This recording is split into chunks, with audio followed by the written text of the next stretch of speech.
let's talk about some learning objectives here. So we're going to prepare a classified balance sheet from a trial balance and supporting documentation. Classified balance sheets, we'll see, it breaks everything out into classes.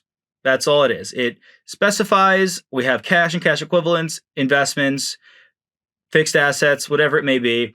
And I'm sure plenty of you are familiar from work, whether it's at a firm or a company, that you have taken a trial balance, turned it into a balance sheet, and prepared it for maybe an audit, prepared it maybe for presentation. That's going to be one area that you might be familiar with from the workplace. Next, adjust the balance sheet to correct identified errors. That's pretty broad. There might be errors in input. There might be errors in classification. We'll see a couple different examples such as that. Next, detect, investigate, and correct discrepancies while agreeing the balance sheet amounts to supporting documentation.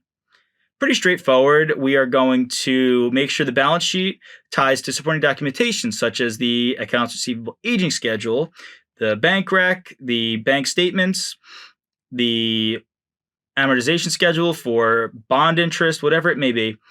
And lastly, calculate fluctuations and ratios and interpret the results while reviewing comparative balance sheets. Something here, again, you might have seen. So, for example, if you get a bank loan, you have bank covenants, meaning you need to maintain a certain ratio, certain quick ratio, certain acid test ratio, certain debt to equity ratio that the bank wants to see to mitigate its own risk, to know that you are in a healthy financial position.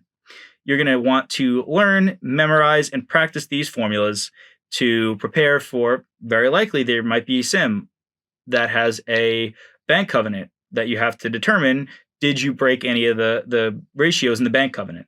All right, well, with that being said, let's jump right into some balance sheet and financial position topic and material.